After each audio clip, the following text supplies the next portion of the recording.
За шинэ 7 хоногийн мэд хүргэе. Live TV-гийн үзэгч та бүхэндээ өглөөний амар амгалан айлтгая. За та бүхэндээ уламжлал ёсоор өдөр тутмын сонингийн тоймыг уншиж сонирхуулъя. За өнөөдөр сонингоос эхлэе. Өнөөдөр сонингийн тэргүүн нүрт жавгарлын ганнибал дипломатч гэдгээр нь та бүхэн сайн мэднэ. Удам судраараа бахархдагч түүндээ дулдуудаж явсангүй гэсэн гарчигтай ярьцлагыг сэтгүүлж ганц юм хийсэн байна. За энэ ганнибал гэдэг нэрийг болохоор Бямбан Эренчингуан гэргийн Радна зэхүүдэ хайрлсан юм байна. За хөгшөө ээж маань цэцэг тарих дуртай хүн байсан.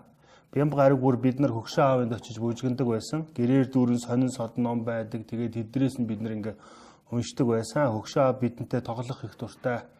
Цусланд гарахаар хамт дүүгүр хүртэл шидэж тоглодог байсан. Хөгшөө ээж маань их зочломтгой маш сайхан хоол идэг хүн байлаа гэж ингэж ярьсан байгаа. Энэ Бямбан Эренчингуан зэхүү ганнибалгуан хүүн одоо энэ Shark Tank нэвтрүүлгийн хасын амар төвшин шүү дээ. За сэтгүүлч асуусан байна. Таны дорж ирэнгүүтийн хуучин ширээ анхаарал татлаа. Бямбан Эренчингуан сууж исэн ширээ мөн үү гэж байна. Гэсэн тийм ээ. Хөгшөө аав маань гэртээ хэрглэж байсан бичгийн ширээ нугамаа. Өөд болохынхаа өмнөхөн эрдэмтэй хүн болоорой гэд надад энэ ширээг өгсөн юм а гэсэн байна. За тэгээд элчин сайдаар томдогдож ажиллахад тань аав одоо өвөөгийн нөлөө ер нь байсан уу гэхэд дипломач болоход надад хинч нөлөөлөггүй. Би одоо 10 төгсөх жилээ нэг өдөр одоо би дипломач болно гэж ээж аавдаа хэлээд тэгээд ингээд болж исэн юм а гэж. За гадаад яманд байхад нь юугаа намтраа бичгэсэн байна. Тэгэхээр нь 3 үеийн намтраа бичихээр нь өвөө одоо Бямбан Эренчингийнхаа тухай аав одоо жагварлынхаа тухай бичгэд нэг хүн чи одоо юунд ч өнгөрөө юм билээ дээ гэж ингэж одоо уурыг хүргэж байсан байна. Тэгэхээр нөгөө одоо та нар намайг одоо 3 үеийн намтраа бичгэж хэлсэн. Тэгээд одоо үнэнгээр нь бичмийн төлөө яагаад одоо ингэж байгаа юм бэ гэж ингэж одоо игдүүцэж байсан тухайгаа ярьсан байна. За тэгээд Москвагийн олон улсын харилцааны дээд сургуулийн хуваар аваад яг явах болоход бол гэр бүлийнх нь бүгдээрээ галтэргний буудлаар гаргаж өгөхөөр цугласан. Яг тэгэхэд бол Бямбан Эренчин нь болохоор сайн сураад ирээрээ гэснээс өөр юм хэлээгүй. Хөгшөө аав бидэнд эрдэм номлос сайн сураарай гэж хэлдэг байсан гэж. За тэгээд энэ жагварл гэж яг аав нь жагварл гэж ямар хүн байсан бэ гэхээр энэ бол улс төрч, эдийн засагч, төр нийгмийн зүтгэлтэн Монголын анхны академич ийм хүн байсан юм байна. Энэ жагварлгаа ядуу зүдөө айлын хүүхэд байсан. Тэгээд багаасаа эрдэм номд шамдаад 15 настайдаа Дорноговь аймгийн захиргаанд хилцээний дарга хүртэл хийж исэн ийм хүн юм байна. За одоо аавыг нь зүйд холбоо цуцад суралцаад доктор хамгаалаад ирэхэд нь зарим хүмүүс одоо хөгшөө аавынхан тийм ээ Бямбан Эренчингуан ажил ажиллагаатай холбож одоо ярьж хахад хорлоогийн чой болсонгоо маршал чой болсонгоо хүү манай анхны доктор их орондоо ирж байгаа юм байна шүү дээ. Цөмөөрөө очиж ухтъя гэж одоо ингэж хэлжсэн гэж ганнибалгаа дурсан байна. За анхныхын томилтыг Чехийн элчин сайдын яамд ганнибалгаа хийж исэн юм байна. Тухайн үед одоо Чехэд ажиллаж исэн Монгол ажилчид нэг жил сайн ажиллаад машин авдаг байсан гэж гих мэтлээ ингэж дугсаж ярьсан байна. Тэгэхээр та бүхэн өнөөдөр сонингоос дипломатч ганнибалгын тухай удам судраараа бахархдагч түүндээ дулдуулж байсангүй гэсэн гарчгийг уягараа. Эндээс нэрээ энэ ярилцлаган дээрээс бас нэг онцлог юм нь болохоор зэрэг ингэсэн байгаа юм. Хань нь 2 жилийн өмнө өнгөрч гисэн юм байна. Тэгээд одоо Испани хэл сурж байгаа гэж ингэж хэлсэн байна. Сэтгүүлчид ганц юм ит. Тэгээд та юу нь ямар хэлтэй юм бэ гэсэн. Би Орос, Англи, Францтай гэж. Тэгээд бид нар нөгөө Шаркийн амар төвшинг 6 хэлтэй, 5 хэлтэй гэх тээ. Ярьж байсан нь одоо үүнээс улбаатай. Бэлэг дэлчин сайдын яамд байсан. Тэр үед хүүхдүүд нь сургууль төгсөөд тэгээ одоо хоёр охин нь Европт одоо амьдардаг гэж ингэж ярьсан байна. За өнгөрсөн амрагч 12-нд Centara Gold компанийг Сингапурт байгуулагдсан компанид $35 сая зархаар болсон тухай мэдээлэл гарсан. За үүнтэй холбоотой өнөөдөр сонин бас дараах мэдээллийг бэлдсэн байна. За ингээд OZT Asia гэдэг компанид $30 сая зарсан өнгөрсөн баасан гараг цахим уулзаараа мэдгдлээ. За гүйцэтгэх захирал Centara-гийн гүйцэтгэх захирал Scott Perry Монгол дахь бизнесийн нэгжээ заасан нь компани төслүүдийн чанарыг сайжруулах нөлөөтэй. Цаашлаад бид Канада, Турк зэрэг улсынхаа төслүүдэд төвлөрнө гэсэн ийм зүйл ярьсан байна. За энэ шинээр худалдаж авсан энэ компани болохоор Сингапурт өнгөрсөн 8 дугаар сард бүртгэгдсэн компани талаарх мэдээлэл нь байхгүй. Компани гүйцэтгэх захирал нь Эрдэнэбаатарын Дөлгөөн Малайзийн 2 иргэн байгаа гэсэн ийм мэдээлэл өгсөн байна. За энэ компанитай холбоотой бас мэдээллийг өдрийн сонинд билүү гаргасан байсан. Тэгэхээр би явцын дунд та бүхэнд бас нэмж уншиж өгье. За төршлөг урлагийн зарим бүтээлүүдээс улсын сан хөмрөд худалдаж авдаг жил болгон. За энэ жил 117 бүтээл ирснээс 6 бүтээлийг нь одоо худалдаж авч улсын улсын санд хадгалахаар болсон юм байна. За дараах 6 бүтээлийг худалдаж авжээ.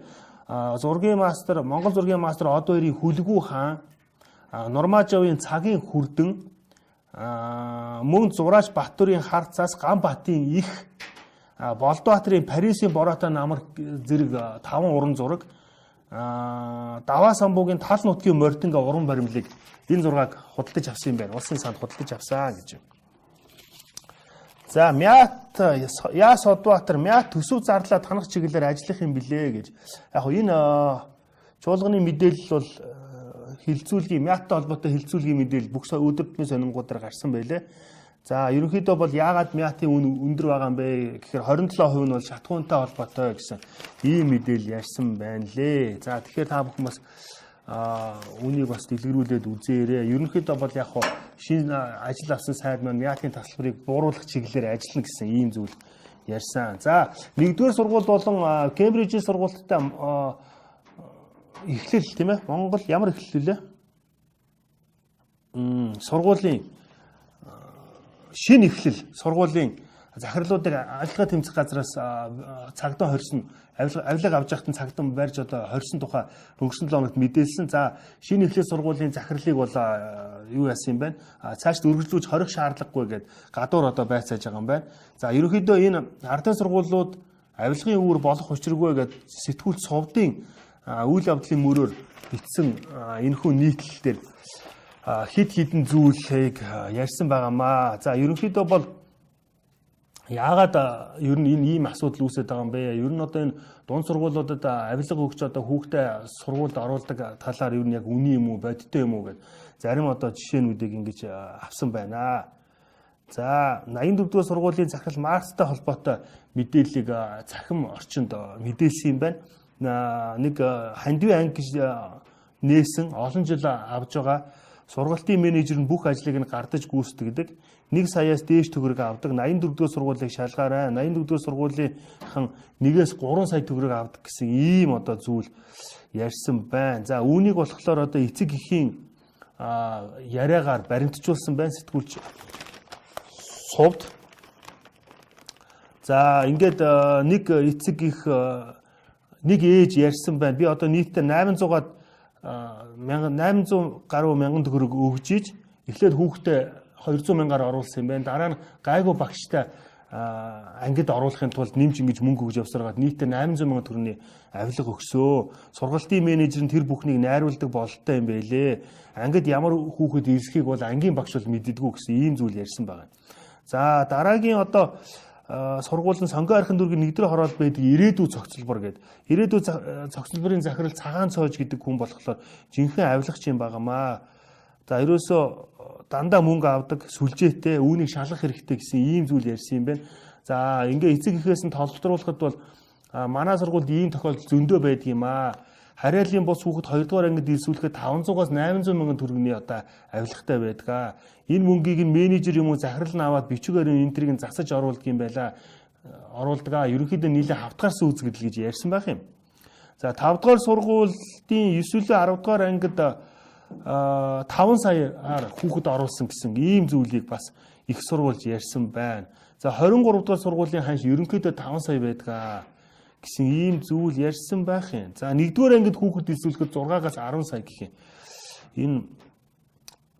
Энэ бол одоо ерөнхийдөө манай энэ босрлын салбарын үнэн нүүр төрөх байна. За одоо энэ дээр ингээд босрлын яам анхаараач. Ядчил одоо сургуулиудаа шилдэг лаборатори тэргүүний гэсэн титэм зүүж ялгуурлахаа болмоор байна. Эсвүгээс захирал сургалтын менежер гэхэд албан тушаалтнууд энэ сэтрийг овчноор ашиглан эсэгчдийг өргөтөж эсэг эхчүүд нь түүнд нь дагаж хошуурч байна гэсэн ийм одоо зүйлийг асуудал дэвшүүл ярьсан байна. За сэтгүүлч Баясгалангийн дугуй түрээслэх үйлчлэгээ дүү дагууллаа гэдэг энэ нийтлэл байна. За U bike гэдэг дугуй үйлчлэгээ гарсан байгаа тийм ээ. Никkel гамба гэж компаниас. За үүний одоо дүү гэдэг нь болохоор тэр скутерийг хэлж байна. U скутер гэдэг шинэ энэ үүсэл гарсан. За мэдээж замын одоо төгжрөл маш их байгаа. Хүмүүс мэдээж үүнд маш их бухимдаж байгаа. Энэ асуудлыг шийдэх нэг гарцсан одоо дугуй унах скутер хэрэглэх юм а гэсэн ийм одоо зүйлийг санал болгож байгаа. За ерөнхийдөө нийслэлийн хэрэглэгчдийн 9.7% нь 1, 23 нь 2 45 км зам туулахын тулд машин ундаг гэсэн ийм одоо судлааг нийтийн тээврийн газраас гаргасан байдаг юм байна. Өөрөөр хэлбэл нийслэлийн хүн амын 14 мянган ердөө 1 км газарт одоо хүүхдээ хүргэх, сургуульд нь хүрэхийн тулд машин ундаг аа. За одоо 1 цаг одоо төгжрөл зогсоход 1.8 литр буюу одоо 800 г тийм ээ шатхуун зарцуулдаг юм байна. Тэгэхээр үндсэндээ бол одоо энэ нь ойролцоогоор нэг 1499 төгрөг бараг нэг 1500 төгрөг байдаг юм байна. Тэгэхээр нэг сард одоо ойролцоогоор нэг 44 мянган төгрөгийг нэг хүн одоо хүүхдээ хүргэж өхийн тулд замын төгжрөл зарцуулт юм байна. За тэгэхээр энэ асуудлыг бас дэвшүүлж юу яасан бэ?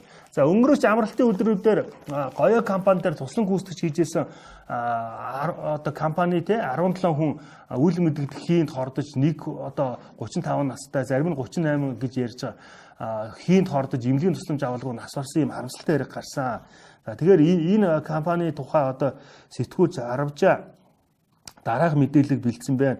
Энийг одоо мөнх харш гэдэг энэ компани одоо туслан гүйцэтгэж барилгын ажил гүйцэтгэж байсан. Ингээд 35 настай гагнуурчин тэр хийнд хордож ингэж нас барсан юм байна. Тэгээ одоо бусад одоо 2-3 хүн нь 3-4 хүн гэж зарим их сурвалжууд яриад байгаа. Одоо хордлогын яаралтай тусламжийн төвд хэвтэж имжлүүлж байгаа. Бусад хүмүүс нь эмнэлгээс гарсан гэсэн ийм одоо мэдээлэл өгсөн байна.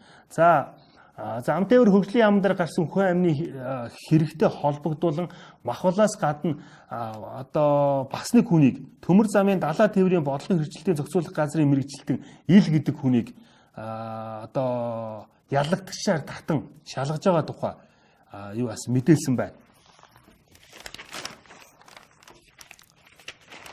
За цааш нь ямар мэдээллүүд гарсан бэ гэхээр за энд бас нэг будагтай бэйлийн эрэлтхтэй байна гэдэг нэг сэтгүүлч Цэрэн Долом нэг сонирхолтой мэдээллийг бэлтгэсэн байна. За өнөөдөр сонингийн энэхүү мэдээллийг би та нарт юу яаж өгөө. Энэ будагтай бэйлигээд байдаг. Ер нь бол хятадаас ихэвчлэн орж ирдэг. Монголчууд өөрсдөө үйлдвэрлээд эхэлж гисэн юм байна. Бачаргал гээд жолооч Бачаргал гэ залуу 10 жилийн өмнө их нэртэйгээ оёдлын цех ажиллаулаад одоо ингээд хоёр машинтай ажиллаж исэн бол одоогоор 170 машинтай 24 цагийн тасралтгүй үйл ажиллагаа явуулдаг 40 орчим ажилчинтай одоогоор өдөрт даавн 13 мянга даан болон давхар будагтай 10 мянган ажлын бэлээ үйлдвэрлэдэг болсон юм байна. За тэгэхээр энэ бол бас маш одоо бас сайхан мэдээ байна. За Индонез улсын Жакартад болж байгаа Азийн паралимпийн наадамд содном бэлжээ маань цойлсон байна. Тэрээр Азийн наадмын рекордыг 11.5, Аз ТV-ийг 5 кг 5-аар дэлхийхийг 1 кг-аар эвдсэн гэсэн байна. За ерөнхийдөө нэлээд тийм Азчуудын төдийгүй дэлхийн нийтийн анхаарлыг татсан. Хөндийн өргөлтийн эрэгтэйчүүдийн 107 кг-д өрсөлдөж одоо ингэж дэлхийн дээд амжилтыг шинчилсэн байна. Энэ одоо маш сайхан мэдээ байна. За Аргентин улсад болж байгаа залуучуудын авраг шалруулах тэмцээн дээр буудлагын инхмаа маань олимпийн авраг болсон байна. За чөлөөтийн оюун эрдэнэ хүрэл медаль хүртсэн байна. Инрэл хөндөө өргөлтийн инрэл 8 дугаар байр тус хүртээд байгаа юм байна. За өнөөдөр сонин маань ингээд боллоо. За та бүхэнд би өдрийн сонин дуудаж өдрийн сонины сайхнаас дуудъя. За нөгөө 22К байрнаас нэг 1.3 сая ам доллар олцсон. Энэ хэргийн одоо 3 дахь цувралыг сэтгүүлч ганц зориг байсан баха. Тэгээ ган зориг биш бай бат зориг байна. Бат зориг юу яасан? За энэ ингээд 5-7 нүүрсний уурхайн хажууд байх нүүрсний орд газрыг хууль бусаар авах зорилгоор 1.3 сая $. Хадгалж байсан жаргал ойрын хамаатан мөнх очир нар хятадуудаас тэр мөнгийг авсан. Уул уурхайн лиценз олгодог агентлагийн даргаад дамжуулан өгөх гэж байсан. Уул уурхайн лиценз олгодог агентлаг гэж ашигт малтныг арай хэлж байгаа. Хэрлэн даргаыг арай хэлж байгаа биш байгаа да.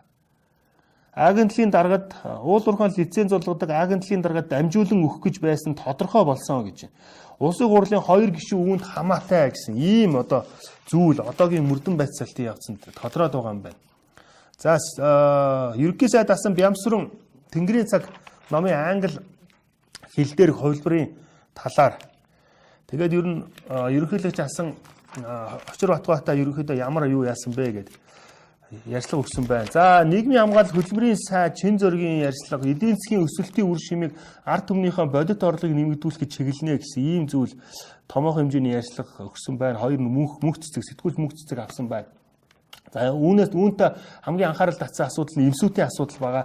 Эмсүүтийн одоо сурвалжлагч нар сар бүр одоо 100,000 төгрөгийн тэтгэлэг олгохоор ерөнхийдөө шийдсэн төсөв одоо оруулж байгаа гэж байгаа. За энэ одоо ямар учиртай юм бэ? Яах юм бэ? Их юм бэ гэд асуусан байна. Одоо ерөнхийдөө уул уурхай барилга тэгээ зам гүүртэй холбоотой бүтээн байгуулалтууд их явагдаж байгаатай холбоотой алтан гартай ийм инженер ийм улсууд маш их хэрэгцээтэй байгаа. Мэргэжил сургуульд үйлдвэрлэлийн төвийг дэмжих бодит шаардлага бий болсон байгаа. Тэгэхээр энэ сар бүр олгож байгаа 100,000 төгрөг бол нэлээд бодиттой түлхэж болох байхаа гэсэн ийм зүйл ярьсан байгаа. За мөн одоо Японд гадаадад Япон улсад ажиллах хүч одоо гаргах те компаниудын зөвшөөрлийг төр зогсоочихсон байгаа. Үүнтэй холбоотой одоо бас тайлбаруудыг өгсөн байна. Тэгээ ерөнхийдөө бол Японы засгийн газрын хэрэгжүүлэгч агентлагаараа дамжуулж ажиллах хүч авдаг болж байгаа гэсэн ийм шимж урам гарчаад байгаа юм байна. Үүнтэй холбоотой үндэсний шуудан сонин дээр номтой 2 гишүүн энэ мэргэжил сургуульд үйлдвэрлэлийн төвийн тухай нэгэн зүйлийг одоо нэг ноцтой зүйлийг ярьсан мөлий. Үүнийг би яг энэ өдрийн сонинтой холбогдуулаад ярьчих. Гишүүн номтой баяр хөдөлмөр нийгмийн хамгааллын сайд байсан. Эмсүүтийн оюутнууд сар дунджаар 100,000 төгрөг өгнө гэд байна. Үүнд 41 тэрбум төгрөг шаардлагатай. Тал нь хөдөлмөр эрхлэлтийн сангаас гарч байгаа. Энэ бол боловсролыг дэмжсэн зүйл биш юм аа. Маш их хуурамч сургууль бий болсон. Энэ асуудлаар шалгалт хийхэд олон ч хэрэг гарсан. Энэ бол бодлогын шийдэл биш. Мөн жижиг дунд үйлдвэрлэлийг дэмжих сан, хөдөлмөр эрхлэлтийг дэмжих сан гэдэг нийт 40 орчим сан байдгаа. Ямар ч хоорондоо уялдаа холбоо байхгүй гэдэг. Энэ мэргэжил сургуульд үйлдвэрлэлийн төвүүдийг одоо номтой 2 гишүүн сайд багтай шалгасан болоо да. Тэгээд одоо маш их зөрчил дуугдал гарсан. Хуурамч мэргэжил сургуульд үйлдвэрлэлийн сургууль байдаг гэсэн ийм зүйлийг одоо сайд асан маань ярьчих юм. Энэ талаар бас сэтгүүлч нар маань бас тодруулбал их сонирхолтой юм байна да. За өдрийн сонин сайхнаас цааш нь үргэлжлүүлье. За гацуурттай холбоотой нөгөө өнөөдөр сонин дээр гарсан мэдээллийг та бүхэнд хүргэсэн. За энийг бол гацууртыг Монгол компани эзэмшихээр болсон. 90 сая $ам хилцээ хийгдээд 30 сая $ам зарагдсан. Эзэмшлийн эрх нь гүйцэтгэх захирал нь Эрдэнэбаатарын Дөлгөөн гээд байгаа. Оксфордын их сургууль төгссөн. Компани хувьцаа эзэмшигчдийн нэг нь хөрөнгө оруулагч нь Сингапур, Австрали гэсэн ийм мэдээллийг өгсөн байна. Хоёр өдөр тутмын сонингийн мэдээллээр бол иймэрхүү зүйлүүд. Батсуур улсын хурлын гишүүн сайд байсан Батсуур хот суурны ус хангамж ариутгах татваргын ашиглалт үйлчлэг зохицуулах зөвлөлийн дарга болсон юм байна. Ярьцлага өгсөн байна. За энэ волейболын дээд лигийн авраг хошоо мөнгөн медальт хавар намрын тэргүүн лигийн авраг үндэсний шигшээ багийн ахлагч асан олон улсын хэмжээний мастер Мөнхбаатар гэдэг хүнтэй хийсэн ярьцлага байна. Монгол хүүхдийн цуснд баг болох чадвар байдгүй гэх. За үүнийг бас та бүхэн уншаарай. За сэтгүүлч, яруу найрагч, одоо орчуулагч Аюур заны YouTube дэх 2 зохиолоос үүдээд гээд YouTube дээрээс Алтан гэрлийн 1911 симфон лүүжин гээд 2 зохиолыг сонссон юм байна. Тэгээ үүнтэйгээ холбоотой урлагт ганц л агуу чанар байдаг юм аа. Тэр бол сэтгэл татах хувьд сүүлийн үед өөрийн огт танихгүй нэгэн хөгжмөн зохиолч 2 бүтээлийг сансаргүй сонсоо. Тэгээ энэ одоо тий нийтлэг гэх юм уу битсэн ингээд YouTube дэх 2 зохиолоос үүдээд гээд ингээд яасан байна. За одоо би өдрийн сонин дээр иймэрхүү сонин сайхан байна. За үндэсний шуудын сонин дээр дахиад нөгөө төсөвтэй холбоотой материал тэргүүн нүрт гарчээ. Хөрлөбаатарын сонгуул өгсөн мөрөөдлийн төсвийг эргэж харах уу гэсэн байна. За ингээд энэ 3 дахь нүрэнд үргэлжилсэн гишүүн Арц намын бүлгийн дарга Эрдэнэбаат, гишүүн Наран туяа, гишүүн Мөнх оргил, Улаан, Номтой баяр, Мөнхбат нарын одоо юу гэж ярьсан тухай ингээд юу яасан байна.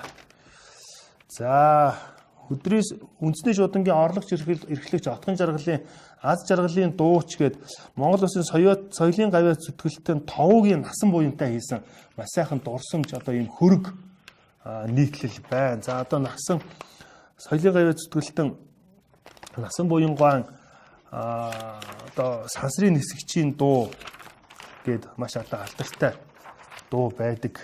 Мөн ойр залуу нас гээд тийм ээ одоо алдарт дуучин Янжин дулумгаан дуулсан ийм дуу. Тэгээ энэ дуу одоо яаж бүтсэн юм бэ гэд одоо яхаар соёлын гавьяа зүтгэлтэн ардын урлаг судлаач Жамцын Бадраагва одоо аяа сонсгосон юм байна. Тэгсэн Бадраагва надад нэг ийм шүлэг байгаа шүү гэд тэгээд энэ одоо алдарт дуучин Янжин дулумгуугаар дуулаад ойр залуу нас гэдэг сайхан одоо уран бүтээл төрж исэн юм байна. Тэгэхээр та бүхэн одоо энэ сайн насан буянгуайн тухай сайхан хөрөг нийтлэлийг үндэсний шуудан сонингоос уншаарай. За сэтгүүлч Сэнд аюуш улсын хурлын гишүүн элдв очиртой ярьцлага хийсэн байна. Малын тоог тодорхой хэмжээнд хязгаарлахыг малчид өөрсдөө дэмждэг болсон гэсэн гарчигтай байгаа юм байна. Малчид малынхаа тоог цөөлөх, татвар хураамж өгдөг бах, малаа чанаржуулах шаардлагатай гэдэг ойлголттой болсон. Дотоодын болон гадаадын олон төрлийн судалгаа хийсэ. Нийт малчдын 85% нь хуультай болж малын тоог тодорхой хэмжээнд хязгаарлаж малаа чанаржуулъя гэсэн ийм судалгаа гарчаад байгаа юм байна. Тэгэхээр 60 сая малтай тэгээд юу яагаад гэдэг? Бэлчээрийн даац хитэрсэн. Бэлчээрийн маргаан ерөөсө тасрахгүй байгаад байгаа. За нийслэлийн төр захиргааны байгууллагуудын ажил өнөөдрөөс эхлээд 9 цагаас эхэлж байгаа. Үүний мэдээллийг тавьсан байгаа. За ерөнхийдөө бол яагаад өмнө нь 8 цаг болгочоод яагаад буцаагаад 9 цаг болгож байгаа юм бол гэд хүмүүсийн дунд нэлийн бухимдал байгаа. За тэгэхээр хүүхдэд цэцэрлэг хүргэхээс өксүүлээд бас жоохон хүндрэлүүд гарах нь гараад байгаа юм байлээ. Тэгээ энийгээ бас явцын дунд засах нь уу эсвэл яаж сайжруулах нь уу бүгдээрээ харъя. За шилдэг баримтат киногоор нүүдэлчдийн өрх хэмж тодорлоо гэд Hollywood International найруулагч Мартин нүүдэлчдийн өрхийн эмч баримтат кино Оскарын оюутны академийн олон улсын баримтат кино төсөлд шилдгээр шалгарсан гэсэн ийм зүйл ярьсан байна. Ийм мэдээлэл гарсан байна.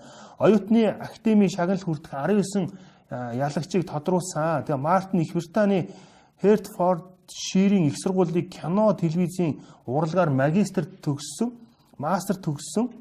Тус сургуулийнхаа шилдэг одоо суралцагч гэж BBC агентлагт онцлсан байна. За төгсгөлд та бүхэн 100-ны мэдээ сонингийн сонин сайхныг дуудъя. Буцах замгүй гигэн харгуугээд саяхан Азийн 3 удаагийн авраг болсон угал цэцэг гээд бүсгүй фитнесийн бодибилдинг фитнесийн одоо тамирчин байгаа. Тэр маань сая Тайланд улсад болсон Азийн авраг шалруулах тэмцээн дээр авраг болсон. Ингээд нийтдээ одоо 3 дахь удаага авраглаад байгаа. За угал цэцэгтэй сэтгүүлч Цэрэн Адмид, ахмад сэтгүүл Цэрэн Адмид ярьцлага хийсэн байна. За тэгээд авраг боллоо, баяр хүргье. Тэгээд ингээд Азад мөн одоо 2 төр үйлчлээ. Бодибилдингийн дэлхийн 3 удаагийн авраг, Аз ТV-ийн 2 удаагийн авраг юм байна шүү. Ингээд ирлээ гэсэн чи одоо ингээд ерөөсөө маш их завгүй байна. Ирээд 2 хонж байна. Сэтгүүлч нар ингээд ярьцлага авсан энэ төргээ. За гэр бүлийнх нь хүн мөнгөн баяр гээд зургийг тавьсан байна. За ер нь бол энэ бодибилдинг фитнесээр хичээллэх нь бие бэлтраа өөрчил сэтгэл зүгөө өв твш авч явах болохоос гадна стресс одоо тийм уур уцаар алга болдог маш одоо сайхан спортоо гэсэн ийм зүйл ярьсан байна. Та бүхэн тэгэхээр ахмад сэтгүүл Цэрэн Адмидийн буцах замгүй гигэн харгуу гээд энэ одоо сайхан ярьцлага хөрг гэх юм уу да ярьцлага уншаарай. За өөр 100-ны мэдээ сонин дээр ямар юм гарсан бэ гэхээр за 94 жилийн түүхтэй Монголын эмэгтэйчүүдийн холбоо шинэ ерөнхийлөгчтэй болсон. За Монголын сонины холбооны гүйцэтгэх захирал байсан мэдээллийн сайтуудын асоциацийн тэргүүнээр ажиллаж байсан оюун гэрэл маань 82% саналаар нийт одоо 143 төлөөлөгч оролцсноос 82 хүний саналаар ингээд Монголын эмэгтэйчдийн холбооны ерөнхийлөгчөөр сонгогдсон байна. За тэгэхээр нийт одоо уншигчдийнхаа өмнөөс оюун гэрэлтэй баяр хүргэе. Чуулганд 9 дүүрэг 21 аймгийн 300 гаруй сумын төлөөлөл 3000 эмэгтэй ингээд оролцсон. Нийтдээ 4 хүн өрсөлдснөөс ингээд юу яасан байна. За тэгээд энэ 100-ны мэдээ сонин дээр улаан үдийн нисэх бодлын өргөтгөл ашиглалтанд орлоо гэсэн ийм мэдээлэл байгаа. За харамсалтай нь мятын тасалбарын үн ерөөхдөө жоохон өндөр байгаа. За ирээн улаан үд эрхүү рүү гарснаар бүх чиглэл рүү одоо тасалбарын үн 2-оос 3 дахин хямдхан болоод байгаа. Тэгээд ерөнхийдөө бол монголчууд хэрүүл одоо нэг яарч одоо яараагүй бол 2 тишээгээ гарч одоо онгоцон суудаг болцоход байгаа. Манай 2 найз хүртэл одоо зөвхөн одоо Австралийн Сидней хот руу 300 хүн ирэх очихын $300 яг 4 хоног явсан байлээ. Нилээн тийм хэцүү ядарсан байсан. Гэхдээ ер нь маш тийм хямдхан зардлаар яваад хүрээд ирсэн байсан. За одоо та бүхэндээ хамгийн сүүлд нь өнөөдрийн сонингийн тойм биткойн ба ловрын их үүсвэр юм а гэсэн ийм одоо орчуулгын материалыг товчхон сонирхуулъя. Ерөнхийдөө биткойнтой холбоотой, блокчейнтэй холбоотой нэлээд тийм олон юм байгаа. За маш олон хүмүүс юу яасан байгаа, хөрөнгө оруулчихсан байгаа. Одоо оны сүүлээр үнэн нь өснө гэсэн хүлээлттэй байгаа юм билээ. Тэгэхээр Америк нэгдсэн улсын нэрт эдийн засагч Норел Рубины санхүүгийн эдийн засгийн олон улсын одоо санхүүгийн хямралыг урьдчилж мэдээлсэн хүмүүсийн нэг гэж одоо үздэг юм байна. Энэ хүн болохоор энэ бол ерөөсөө ловра олон улсын санхүүгийн одоо мэргэжилтний хийснээр өнгөрсөн жил үүнийг нотолсон анхны анхааруулгыг өгсөн нь биткойны ханш бараг $20,000 төхөрж очисон явдал юм аа. Энэ бол одоо санхүүгийн мэдлэггүй хувьцаа бондоо ялгаж чаддгүй хүмүүс сэтгэлийн хөдөлгөөнд автаад энэ крипто валютыг худалдаж авч эхэлсэн. Ловерчуд гэмт хэрэгтнүүд болон залтай этгээдгүүд дараа нь тэдний захин хөрөнгөтэйгөө хямралд өчөж хэдэн сарын дотор уналтанд ороход хүргэсэн энэ аргыг мөнгө олох боломж гэж үзэж алтгай сайсан хүмүүсийн айцыг ашиглаж залилж мэхэлсэн гэсэн ийм зүйл одоо ярьсан байна. За ерөнхийдөө бол бас блокчейнийг суур технологийн талаар үүнийг нэлээд тийм түгээмэл ашиглах шалтгааныг бараг харахгүй байгаа гэсэн ийм мэдээллийг өгсөн байна. За тэгэхээр өнөөдрийн өдөр тутмын сонингуудын сонин сайхныг дуутахад иймэрхүү байна. Та бүхэн манай одоо сайт болон лайв ТV-гийн Facebook хуудсанд хандаж 8 цаг 30 минутаас эхлээд оройн одоо 17 цаг хүртэл цаг 30 минут тутам замын хөдөлгөөний мэдээллийг шууд одоо хүлээж авч тайлбартаагаар хүлээж авч үзээрэй. Мөн бид нар өнгөрсөн одоо амралтын өдрүүдээр баажа мастер одоо автоуралдааны уралдааныг одоо шууд лайвдж үзүүлсэн. Мөн энэ одоо амралтын өдрүүдээр мөн бас та бүхэндээ бас сонирхолтой уралдаан тэмцээнийг одоо хүргэхээр бэлдээд байгаа. Тэгэд энэ 7 хоногийн ажил үйлсэнд амжилт хүсье. Өдрийг сайхан өнгөрүүлээрэй.